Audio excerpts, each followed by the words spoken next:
يا صباح الرزق ويا صباح الخيرات ويا صباح الفل عليكم. قدر الله ما شاء فعل. الغطا بتاع البوتاجاز بتاعي.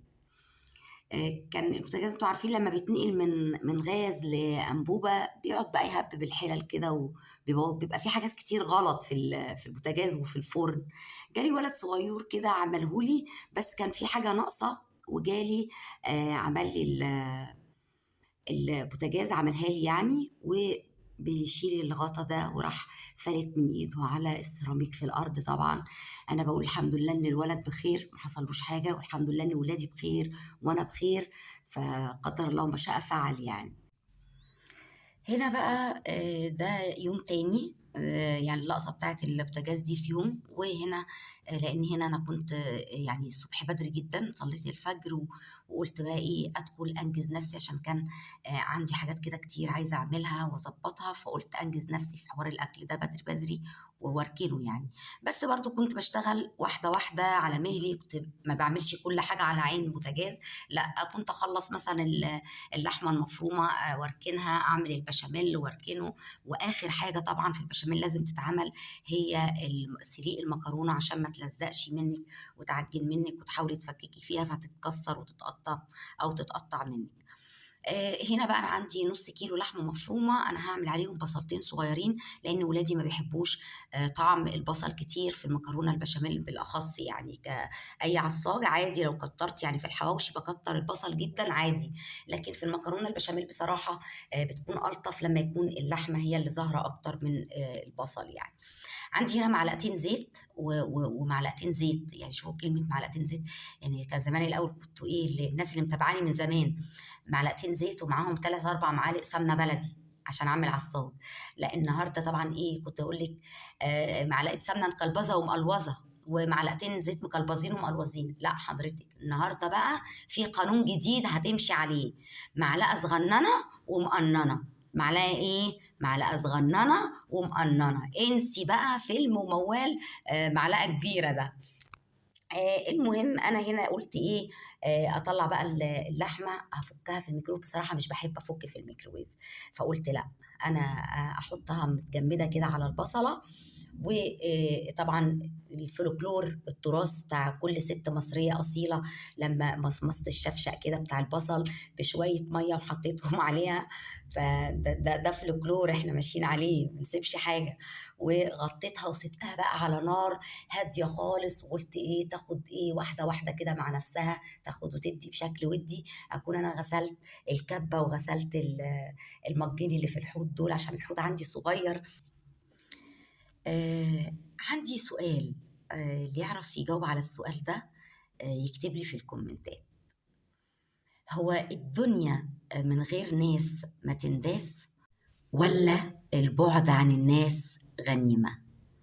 يعني كل واحد كده اللي عنده رد وعنده رأي يقول، يعني يكتب لي في الكومنتات، الدنيا من غير الناس ما تنداس ولا البعد عن الناس غنيمة. هنا بقى اللحمة بدأت اهي تفك، شايفين؟ يعني واحدة واحدة كده ايه هتتفكك، ومش هتاخد وقت على فكرة وهتستوي بسرعة. هنا بقى أنا حطيت للحمة فلفل أسود، وحطيت يعني رشة كده حبهان مطحون، ورشة جوز الطيب، وحطيت الملح. وهحط آخر حاجة قبل اللحمة بقى ما مطفي عليها، قبل ما اطفي على طول هحط رشة بهارات أو 7 بهارات، وتاخديها بقى تقليبة وخلاص اهو. دلوقتي هي خلاص دخلت على السوا، بصوا شكلها تحفة وفيها طراوة، ويعني مش فارقة كتير عن انك تسيبيها تفك او يعني انا مش بحب بصراحة، مش بفضل فك اللحوم والطيور والحاجات دي في الميكرويف بأمانة يعني. انا بحب اطلعها من بدري او اتعامل بقى يعني زي اللحمة المفرومة كده، اقدر اعملها على طول في ساعتها مفيش مشكلة يعني. حطيت هنا رشة ال7 بهارات، البهارات بتديها ريحة حلوة قوي وطعم حلو قوي. وأحلى حاجة إنك تحطيها في الآخر زي ما أنتِ شُفتِ كده، قبل ما خلاص أنا رفعتها وركنتها. وزي ما قُلت لكم أنا ما حبيتش أشتغل كلّه مع بعضه، أنا كنت باشتغل براحتي لإن أنا كنت بدري جدًا، جدًا، فقُلت أشتغل براحتي، بس في نفس الوقت كنت حابة أنجز يعني. هنا بقى هعمل البشاميل. انا عندي كوبايه، دي كوبايه بتاعت الشاي اللي هي الصغيره، وساعات كمان بنشرب فيها قهوه يعني صغيره جدا. كوبايه سمنه، ومعاها كوبايتين نفس المقاس بس كوبايتين دقيق. احنا معروف الاصل بتاع البشاميل لكل معلقه دقيق معلقه سمنه او معلقه زيت او معلقه زبده، زي ما تحبي يعني، بس لكل معلقه قصادها معلقه. هنا في الكوبايات هتاخدي لكل كوبايتين دي كوبايه من السمنه، نفس المقاس، نفس الكوبايه اللي بتعايري بيها تكون واحده، ده مهم جدا. فهنا انا عندي كوبايتين صغيرين دقيق، حطيت عليهم كوبايه السمنه وقلبتهم. هنا بقى وانا بشتغل ابني طبعا شم ريحه اللحمه المفرومه وجي وجاب لي التوست وطبق وقال لي حطي لي لحمه مفرومه يعني. بيتصبر عقبال ما وبيعمل الرجيم. هنا بقى احنا البشاميل اللي هنا انا هعمله لك بكيلو حليب واحد، وهيبقى ان شاء الله زيه زي كانك عاملاه ب3 كيلو حليب. هنا انا بعد ما حمرت الدقيق في السمنه، انا حطيت كوبايه من الشوربه، انا عندي شوربه جاهزه، حطيت كوبايه من الشوربه وشويه ميه كده. طبعا اللقطه الشهيره برضو اللي هو تمصمصي الكوبايه بتاعت الشوربه بشويه ميه. وهقلبهم بقى تقليب كويس. وبعد كده انا هحط كيلو واحد حليب، يعني كيلو حليب، وهتعملي كميه كبيره ما شاء الله، تعملي كميه حلوه. انا اولادي يحبوا صينيه المكرونه ايه يعني منغنغه كده في البشاميل، او مش عارفه اسمها كده اللي انا بقوله ده، يعني تبقى بتروح وبتيجي المكرونه بتتحرك كده، يعني يبقى سايح ونايح كده. احط واحده مرقه، واحط رشه جوز الطيب، والمرقه برضو اختياريه، يعني انت تقدري تستغني عنها على فكره، مفيش مشكله، يعني انا حاطه شوربه، مفيش مشكله لو حطيتي الشوربه فما بتحتاجيش للمرقه قوي يعني.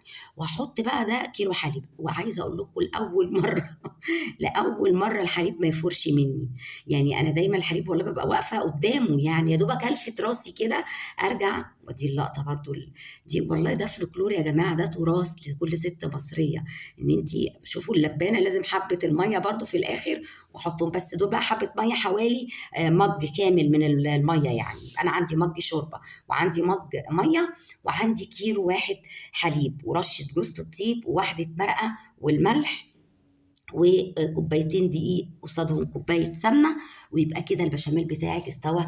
بس اهم حاجه ان انت تسيبيه على النار شويه بحيث ان الدقيق يستوي، يعني ما تطلعوش مجرد ما يلف ويتقل معاكي تروحي شايلاه، لا. هنا بقى انا حطيت معلقه كبيره من القشطه، ودي اضافات تقدري تستغني عنها، بس انا بحب يعني برضو لازم يبقى فيه يعني غناوه وفيه طعم حلو يعني. فحطيت معلقه، انا عندي ربع كيلو قشطه، حطيت منهم معلقه واحده على البشاميل كله، عشان في تركه تانية هعملها. ونص البشاميل بحطه على المكرونه وبقلبها، باخد نص المكرونه زي ما انتم شايفين على الصينيه كده. عايزه اقول لكم بصوا شايفين كميه البشاميل قد ايه؟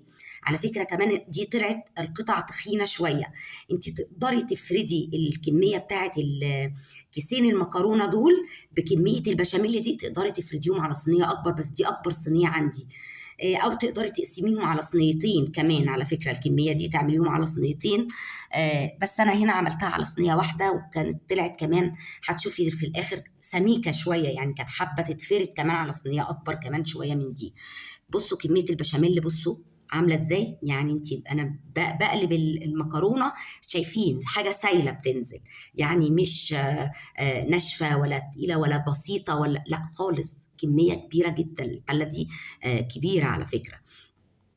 هنا حطيت كمان على اخر بقى حبه بشاميل هيتحطوا على الوش، حطيت بيضايه واحده وكمان معلقه من القشطه، دي ربع كيلو، انا خدت معلقتين، معلقه في الاول معلقه في الاخر، وعندي لسه فاضل من القشطه موجود يعني، وبيضايه واحده، وقلبتهم في اخر حبه بشاميل انا احطهم على الوش.